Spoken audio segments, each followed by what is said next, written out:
Okay, I am here with Scott Edwards, and man, I'm very excited about this. I found out about you coming on the show a couple days ago, and I've been doing a little bit of homework. Man, it's hard to give you such a simple introduction, so let me just kind of tell people that Scott has done many different things. Number one, he owned about 21 comedy clubs. He's worked with comedians from all over the planet. He's an entrepreneur. He has produced a couple of television shows. He's just done a lot of different things. And now he helps. Just a wild and crazy guy. Well, kind of, sort of, right?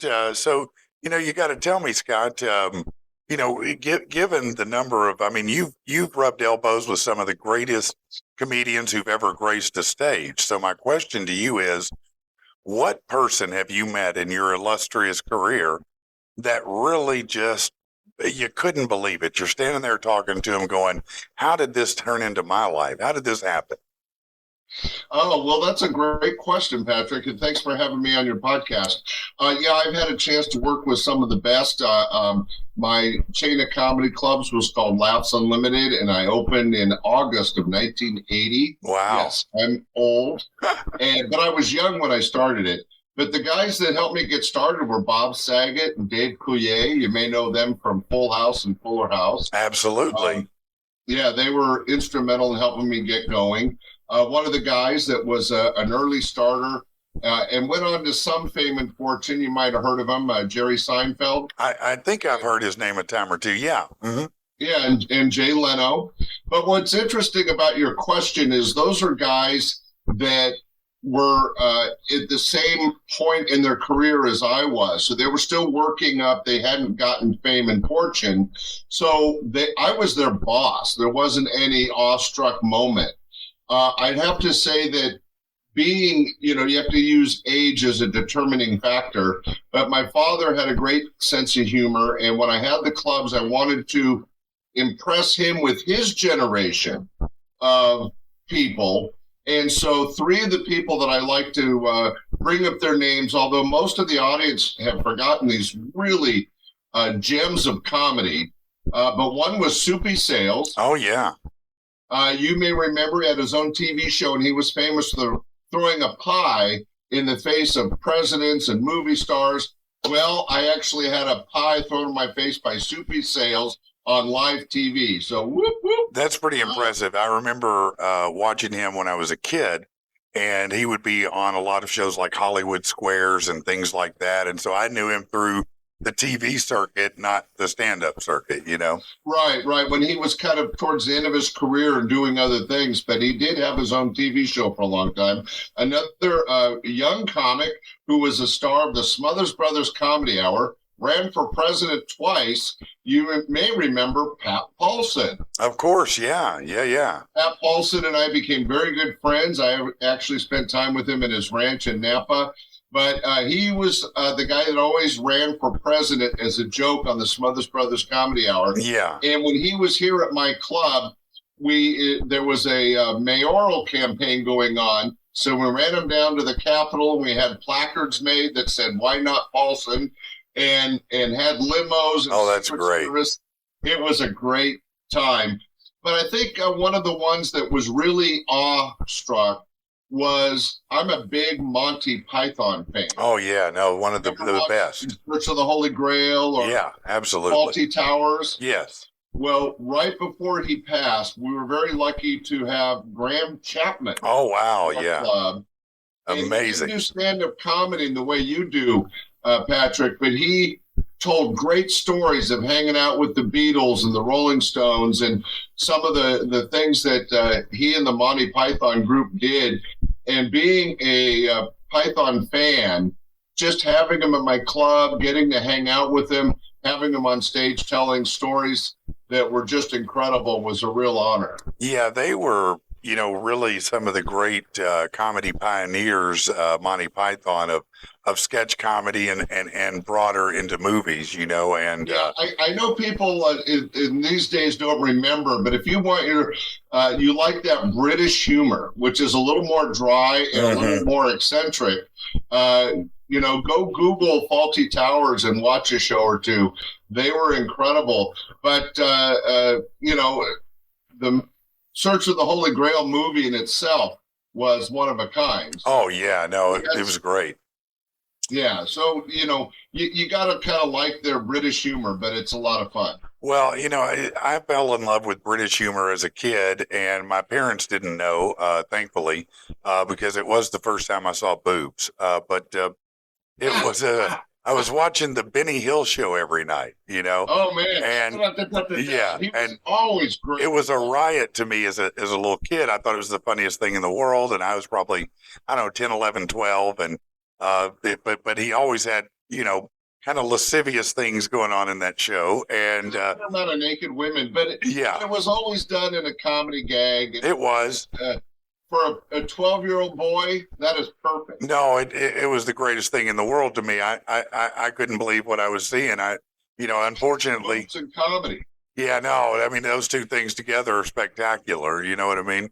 So you say, you worked with Dave and Jerry. So some of these guys, coming up young, what was a young Jerry Seinfeld like before he had made it? Was he as confident and as, the same type persona? How did he come across when he came to your door?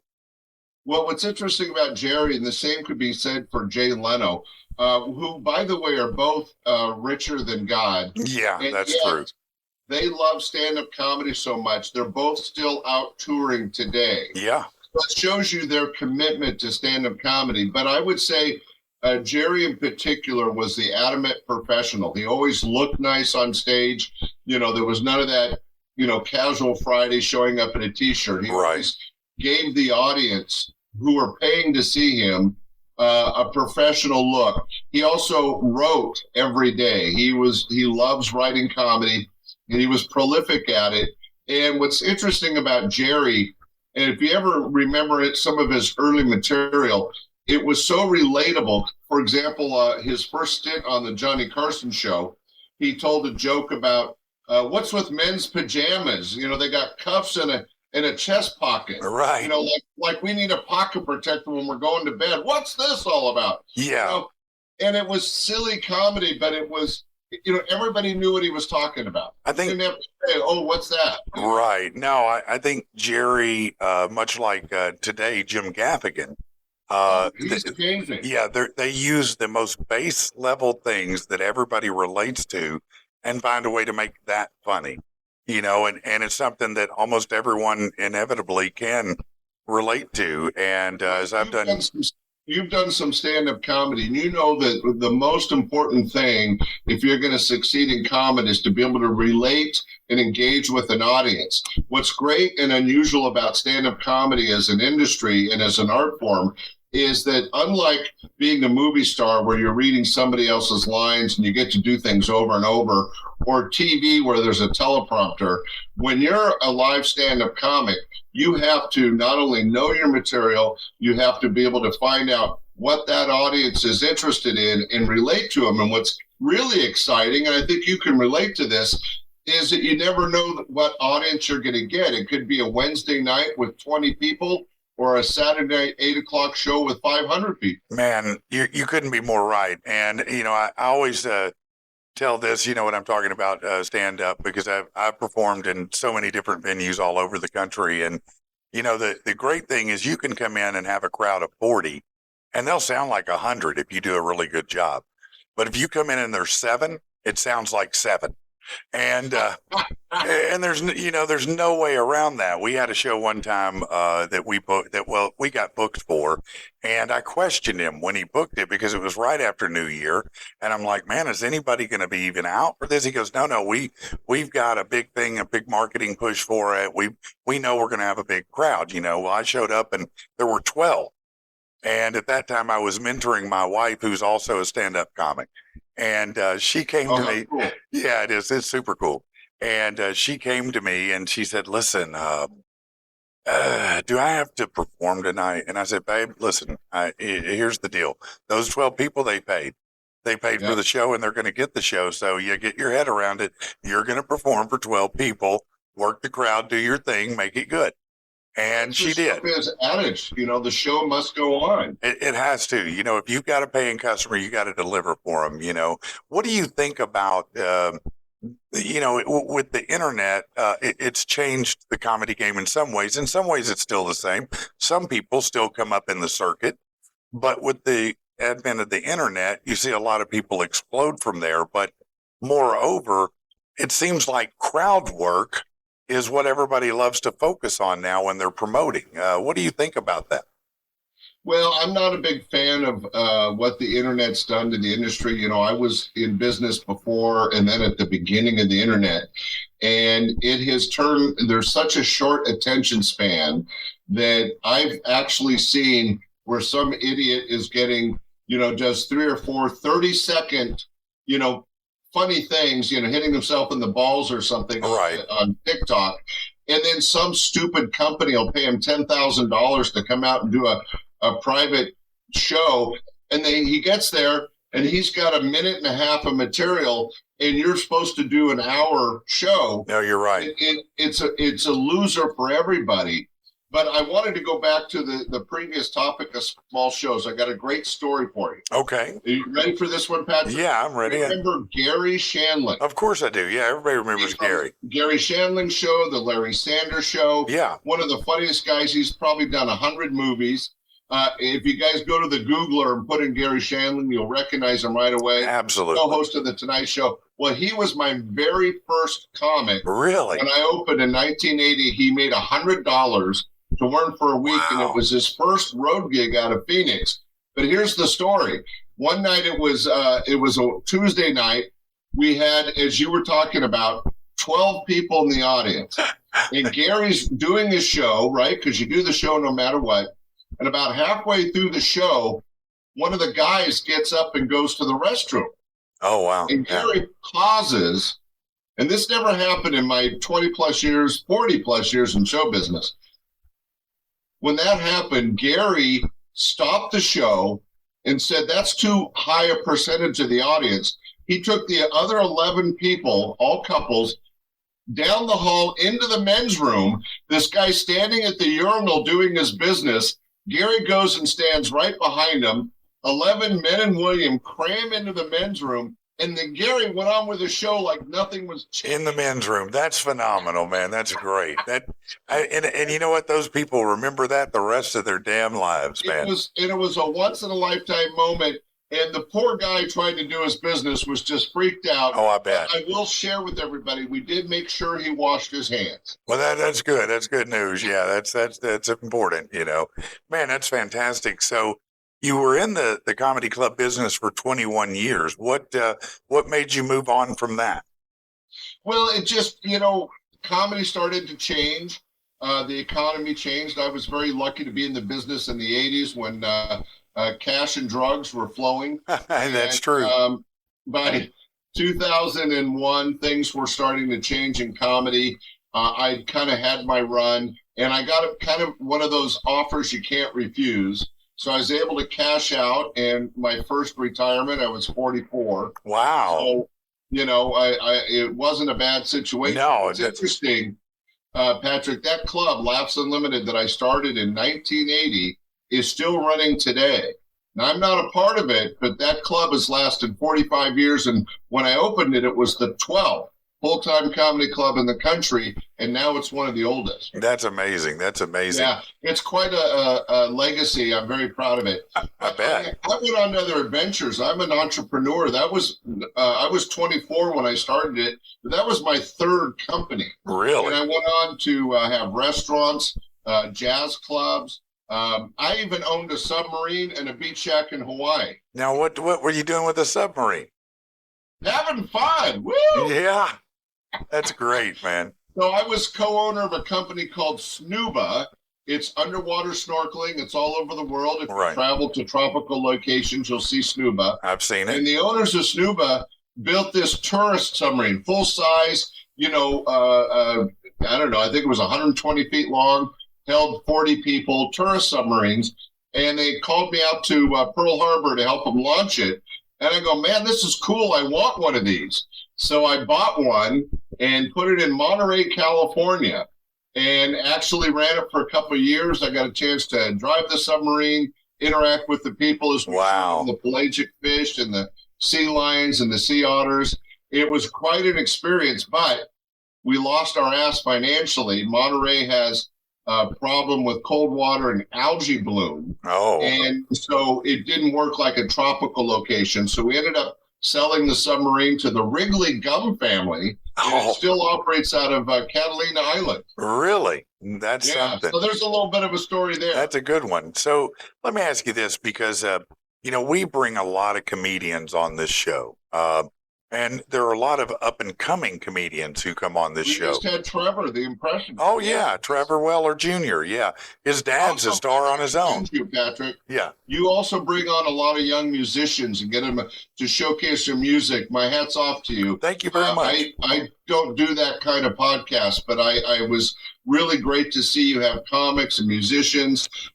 You've had some amazing people on. Thank you. Yeah, you know what, I'm going to sidetrack myself, but we just had a big event over the weekend, and I was just sitting here talking to the complex owner where my studio is located at, and we were talking about I've come up with this crazy idea to take some of these comedians and do our own comedy specials, produce them out and air them on our program, at different times or whatever. But so my question to you is, when it comes to a young comedian who's trying to make it, what are 3 things you would tell them that are necessary to succeed in comedy?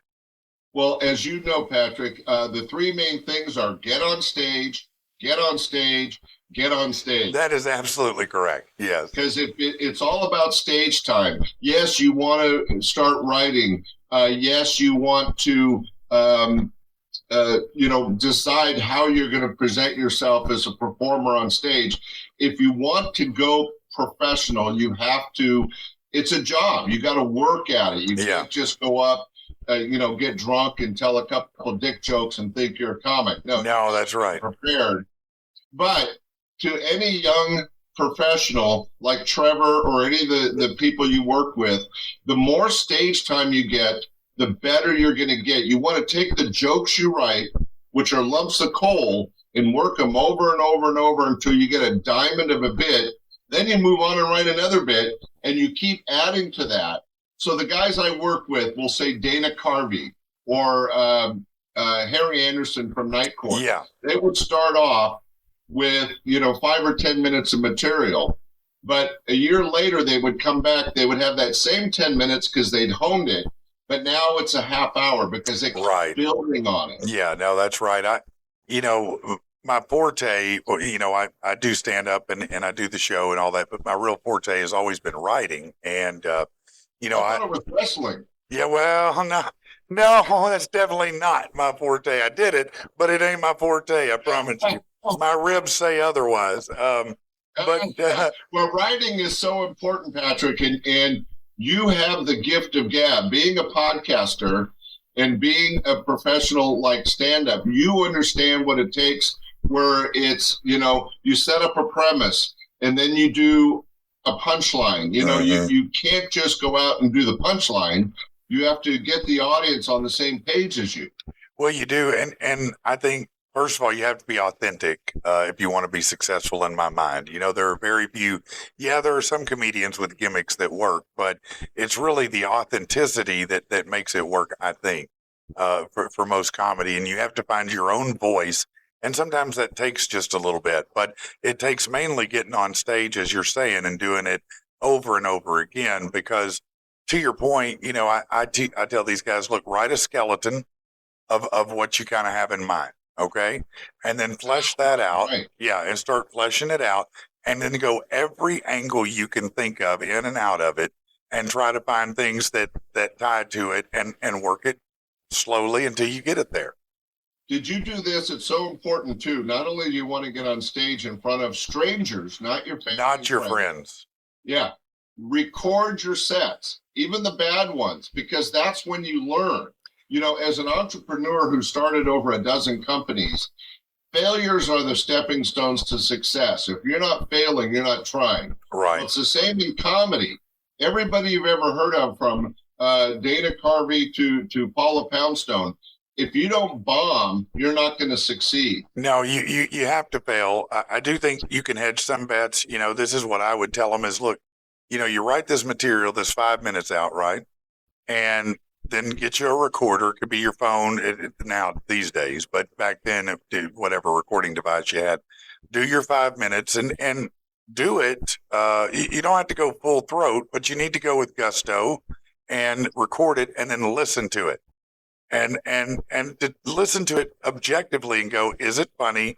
How many dead spots do I have? Where can I fill at? Where should I do this? Where can I pause or not? You may hear where an audience really likes something that you were so excited about, you forget. And, the audience liked that. I got to remember to keep that in. Mm-hmm. The audience didn't like that. Maybe I can rewrite it or drop it. Yeah, no, that's absolutely true. So you run into all kinds of people, I'm sure, in the comedy world, with having 21 comedy clubs, working with the folks that you work with.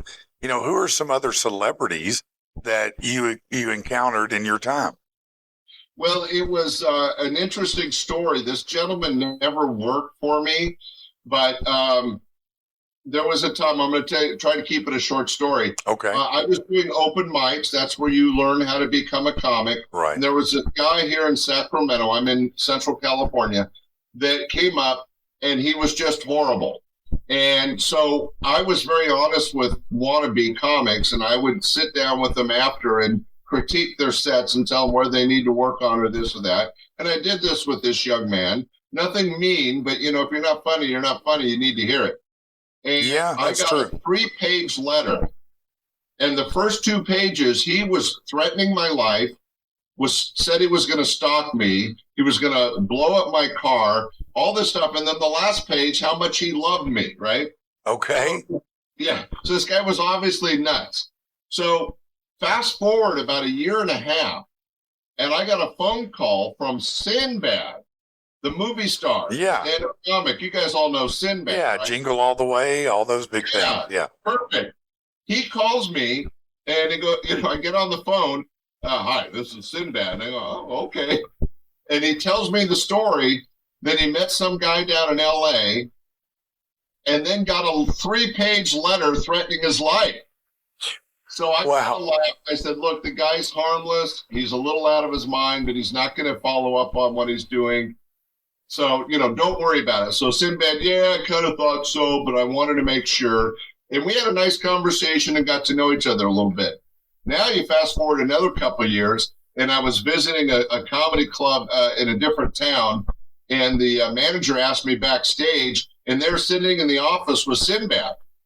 And I went up and I said, hey, I'm Scott Edwards. And he goes, yeah, I'm Sinbad. And I said, well, yeah, I know. We have a connection through death threats. Right. What? And he goes, oh, shit, you're that guy. That's hilarious, man. That's hilarious. So funny. So that's my, little piece of fame with Sinbad that you just wouldn't expect, No. Well, we have a great bond over a death threat. That's funny. That's funny. Now, how did Tom Hanks get into your universe? Wow. Well, it was interesting. It was 1981. Bob Saget, who was a regular at my club, helped me get going, calls me up and he goes, hey, I have a week next week. Can I bring up this new young actor who needs to work on a set? I said, Bob, anything for you. So they say he was the nicest guy in the world. Yeah, Tom Hanks wasn't Tom Hanks at the time. Right. He was just another guy that was trying to get his, shit together as an actor. Right. So Bob brings up Tom, and Bob wrote material for him, and I helped Tom with like stage presence, where to look, and how to use the mic and stuff. And between the two of us, by the end of the week, Tom had about a 5-minute set. Okay. Well, it turns out the reason he was here was the next week he performed that 5 minutes on, you may remember, an early TV show, Tom Hanks' first show called Bosom Buddy. Yeah, of course. That was Tom Hanks' first show. Yeah. The material we wrote and he perfected, he did on the show. So it was really exhilarating that we got to work with him. Oh, my God, yeah. On TV the next week.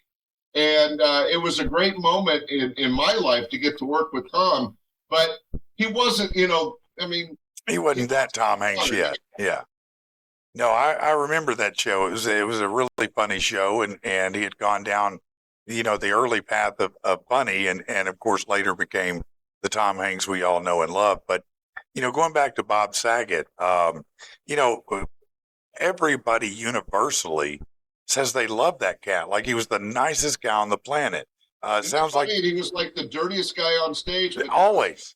He played Danny Tanner on children's TV, a Full House, but on stage he was filthy. Filthy. One of the nicest guys, helped me get started. My first 2 TV commercials, he wrote them and acted in them and charged me nothing. Wow, that's cool. That's cool. Yeah, and it's so sad that we've lost him now. I know. He was such a great guy, but what a lot of people don't know is that he was first, before an actor and before a full-time stand-up comic, he was a comic musician. Oh, really? He would bring a guitar on stage and do these dirty lyrics. That's hilarious. I did not know that. So much fun. That's great. So you moved on and you produced a couple of television shows. Which is harder, producing 21 comedy clubs and making that work, or producing a TV show? I really love producing, period. But when it came to the TV series, we did 2 series and a 1-hour special. I was not only the producer, but I was a director. Oh, wow. And in 2 of the cases, I was also the host. So it was a lot more work in a different area.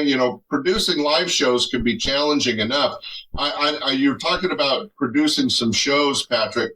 One of the biggest things that people don't think about is that you've got an audience of 200 people, and showtime's 2 hours from now, and then one of the acts gets sick or doesn't show up, right? Right. So you got to fill that spot to make sure, as we talked about earlier, the show must go on.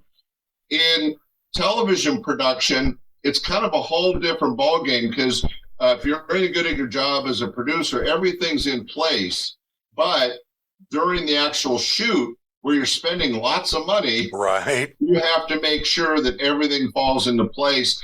And what the other thing that's interesting about television production is that the timing is so important. But as you know, because you've been in broadcasting and done some stand-up, what it comes down to is editing. Yes. Yeah. You have to be able to edit, and that's sometimes difficult. It's painful. Sometimes you have to cut out good shit. Yeah, no, it's the truth, man. It's the truth. So, Scott, what are you doing these days that people need to know about? Wow, I'm glad you asked. Whoop, whoop. I am now, I'm retired now, and I'm a podcaster. For the last 5.5 years, I've got a great stand-up comedy podcast called Stand-Up Comedy, Your Host and MC, and that name comes from, that's how I was introduced for all those years. Right. Here's your host and MC, Scott Edwards. Woo! Down and back, down and back. Yeah. And my podcast has 2 phases. Every other week, I interview somebody from the industry. So you get these great interviews where people tell stories and share their secrets about being in the comedy industry. And then the other week, I share actual stand-up comedy from back in the 80s and 90s. So oh, wow, that's Bob cool. Saget, Jay Leno, and Paula Poundstone. I even had Ellen DeGeneres on my stage as a feature act before she was famous. Oh, wow. So there's some great material there. But this will be the first time I've shared this. Patrick, are you sitting down? I think so, yes. Hold on. Yeah, I am, yeah. For your audience only, this is the first time I've shared this. I've always done audio podcasts because I kind of think that's the basis of podcasting. Sure. But everyone's going to video. So on February 18th, I'm launching my first video podcast, being announced here for the first time, called Tag Team Talent Podcast. And I'm going to be showcasing the variety arts, including stand-up comedy, magic, impressions, ventriloquism, through short 1 to 3 minute videos from all over the world. It's so exciting, Patrick. I've had people send in stuff from Panama City and from Argentina, and I'm going to have a co-host. That's the tag team part. Right. So me and a co-host, every show, the co-host will change. I'll be consistent. And we'll be showcasing these videos from all over the world. All the shows are only about 15 minutes long, but it's going to be a lot of fun. It's called Tag Team Talent Podcast. And if you know anybody that's got talent, have them go to my website. Well, I certainly will have. I know many that have talent. I will send them to your website, and we certainly want to help you promote this. So make sure and keep us in the know. Send us a link so when you launch it, we can share it to all of our people and make sure everybody's tuning in to see what's going on in the comedy world, both old and new. Oh, it'd be great. In fact, it's so funny you mentioned that. Two things. If you do want to send us a video, the website is www.tagteamtalentsearch.com, because right now we're searching for talent. Okay. Tagteamtalentsearch.com. And it's, as you mentioned, so I had these 2 TV series and the comedy special where I got a chance to record Dana Carvey, Dave Coulier, Bob Saget, Paulsen. So on this new podcast that I'm launching, I showcase 2 talented people from somewhere in the world, and it could be dance, music, ventriloquism, as I mentioned, impressions. But the third video will always be some of the classic comedy from my old TV show. Oh, cool. So people will be able to see Dave Coulier and Bob Saget and Paula Poundstone before they were famous. In the raw, so to speak, yeah. Right? In the raw. Well, this is great news. And I'm telling your audience first. Well, man, we're thankful for it, and I definitely want to help you get the word out, and definitely we'll, get some folks to submit and see if maybe they can get on there on Tag Team and see if maybe they have the skill set or the talent that you're looking for. Oh, that would be great. People like Trevor and you had Jason on earlier. Yeah. You've got a lot of talented people, and some of those musicians, because it will go into solo musicians dance. I'd love to get some good tap dancers. I love tap. But the idea is just to showcase talent from around the world, not in 30-second or 10-second bites like TikTok. Right. All the videos are 2 to 3 minutes. We get to really showcase some talent, and then me and my co-host will comment and share with the audience. It should be a lot of fun. Man, this sounds like a show I want to watch, and I'm sure everybody's going to want to watch. So tell them again, what's the website? February 18th, it launches on Spotify. Okay. And tell them the name and the website again. It's a Tag Team Talent Podcast, but the website's the important part right now, tagteamtalentsearch.com. There you go. Talentsearch.com. There's a form, easy way to send in videos. We'll tell you more about the show, and we pre-edited some samples that are on there. All right, so everybody go over there, take a look. Everybody knows somebody talented. Somebody who's got skills. Send them his way, and let's get him some notoriety. That's what we're about here. Let's get some of your stand-up videos on there. Hey, we could definitely do it. We can work that out. I promise you. I'd love to be on there. I'd be happy to do that. Would love it. So yeah, well, let's get together on that in the very near future, and would be glad to talk to you about coming on. Oh, that's great. Thank you so much. Appreciate being on your podcast. You have a great show, a great audience, and everybody out there, just keep laughing and have fun in life. Hey, thanks, Scott. Thank you for coming in and sharing your time with us, man. My pleasure. All right. Have a good day, man. Hey, that was great, man. You like that? No, it was.